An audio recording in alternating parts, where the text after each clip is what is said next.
Semakin modern motor, maka motor tersebut akan semakin mahal. Dan produsen biasanya akan menaikkan harga setiap tahunnya sedikit demi sedikit sehingga kita tidak sadar kalau motor yang tadinya punya harga 13 jutaan, saat ini udah 20 jutaan. Mungkin dalam hal kenaikan harga, kita tidak bisa terlalu mempermasalahkan hal tersebut. Karena bagaimanapun, mungkin ada beberapa hal yang membuat produsen menaikkan harga motornya. Namun sayangnya, kenaikan harga ini tidak dibarengi dengan kenaikan kualitas. Yang mana seharusnya jika mengalami kenaikan harga, kualitas yang diberikan seharusnya meningkat. Tapi boro-boro meningkat, kualitas yang sama aja terkadang kita tidak bisa dapetin lagi. Gimana mau di-upgrade? Iya kan? Dan menurut keyakinan saya, dan menurut keyakinan banyak orang juga, ada satu produsen yang bisa dibilang sudah menaikkan harga motornya, tapi kualitasnya nggak ada upgrade. Malah banyak yang bilang menurut keyakinannya masing-masing, kualitasnya malah memburuk. Dan ya, produsen tersebut adalah Honda. Honda adalah raja dari segala raja di Indonesia, karena produsen ini menduduki peringkat 1 dalam hal penjualan. Bayangin, di tahun 2025 ada sekitar 6 juta unit motor lebih terjual. Dan Honda sendiri menyumbang 4,9 juta unit di tahun 2025. Ya kasarnya Honda hanya menyisakan 1,1 juta unit ke pasar Indonesia. Dengan angka penjualan tersebut, gimana pasar Indonesia nggak tunduk sama Honda?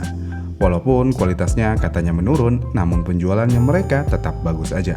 Bahkan bukan kualitas aja yang menurun, penjualan menurun aja, Honda masih bisa mendapatkan angka yang sangat fantastis di Indonesia. Iya kan? Namun di luar dari ini semua, bagaimana Honda menurunkan kualitasnya tapi bisa dibilang hampir nggak ketahuan dan konsumen tidak mempermasalahkan hal tersebut? Oke gini, jika dilihat dari secara keseluruhan, penurunan kualitas Honda biasanya hanya akan dilakukan dari dalam, bukan dari luarnya.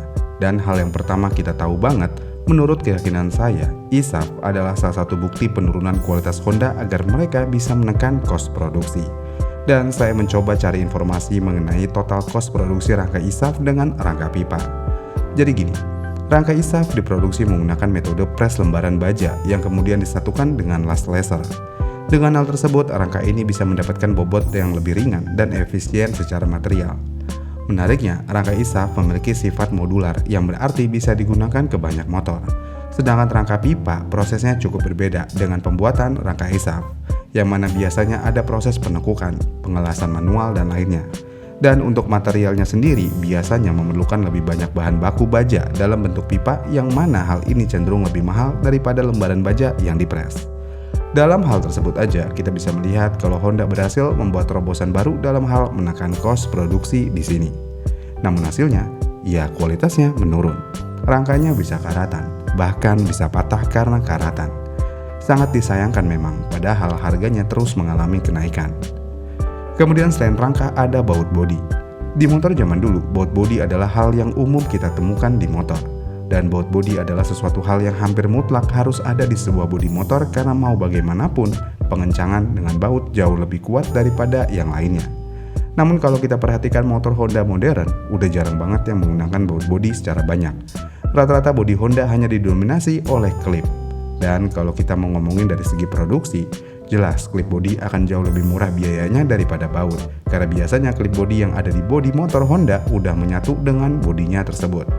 Namun di mana penurunan kualitasnya? Jadi klip bodi itu terbuat dari bahan bodi itu sendiri. Dan kalian tahu gimana kualitas bodi motor modern saat ini? Ya, cukup tipis. Walaupun memang di klipnya dibuat tebal, tapi tetap aja pegangan ke belakangnya ya tetap tipis. Dan sayangnya juga klip bodi ini rentan terhadap patah dan renggang. Jika udah patah, pilihannya jadi lebih sulit. Harus dibenerin dengan cara dilem atau disolder, atau ganti satu set bodi yang patah tersebut. Dan sayangnya lagi, jika motor digunakan dalam jangka waktu yang lama dan jalanannya tidak selalu mulus, biasanya klip bodi ini bisa renggang dengan sendirinya. Kalau udah begini, apakah ini upgrade atau downgrade? Walaupun secara harfiah dengan klip bodi ada keunggulannya tersendiri, misalnya kayak bobot yang lebih ringan sedikit, tahan karat, nggak akan ada drama baut selek, bodi jadi terlihat lebih clean look, dan kecepatan dalam hal perakitan. Tapi tetap aja, terkadang klip bodi ini sedikit merugikan usernya, apalagi ketika mau servis. Duh, ini repot banget. Ada berapa banyak user stylo yang ditolak bengkel umum untuk bersihin TB aja? Jawabannya cukup banyak. Kenapa ditolak? Jawabannya karena takut klip bodinya patah, karena emang Stylo adalah salah satu motor Honda yang memiliki jumlah klip bodi yang cukup banyak. Kemudian selain klip bodi, ada behel besi yang diganti dengan plastik. Di beberapa motor Honda, khususnya Honda Beat, behel belakangnya saat ini sudah terbuat dari plastik. Kalau dulu nih, behel belakangnya terbuat dari besi terus dilapisin dengan karet. Dan behel belakang model seperti itu bisa dibilang adalah behel belakang yang paling efisien. Karena selain kuat, materialnya yang udah dibungkus karet jadi tidak terlalu keras. Cuman ya gitu, gampang jamuran aja di karetnya. Namun alih-alih di-upgrade dengan bahan yang lebih baik, tapi ternyata Honda mengganti bahan utama behel belakangnya dengan plastik. Namun walaupun begitu, Honda mengklaim kalau plastik yang digunakan cukup kuat.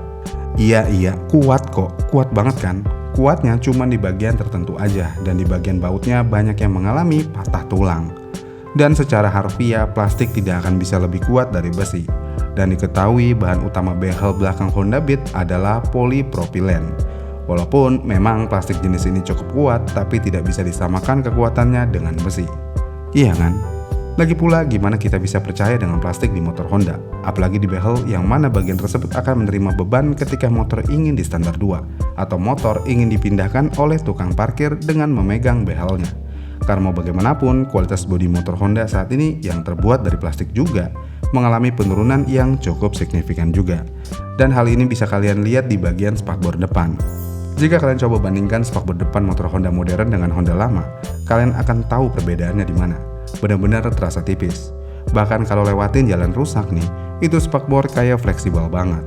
Goyangannya cukup besar jika dibandingkan produk lamanya. Ya kan?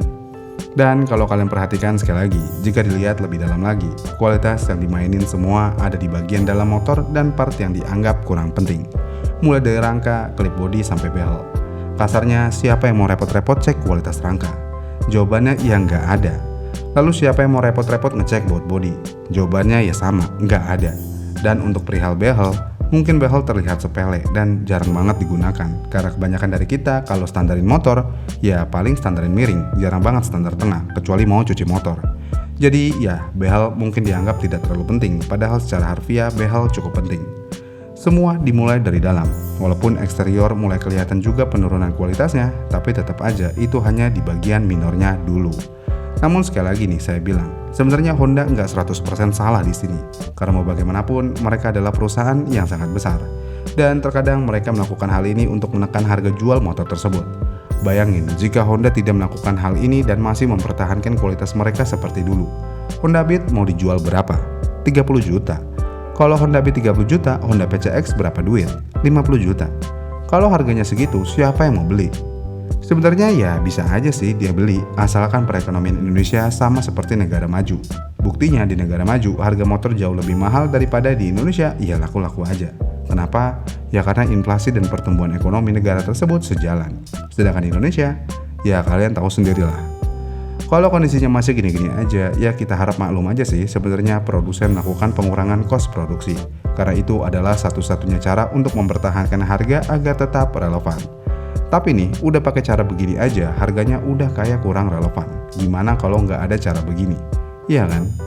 Gimana nih menurut kalian? Komen di kolom komentar di bawah ya, dan sampai jumpa di video selanjutnya.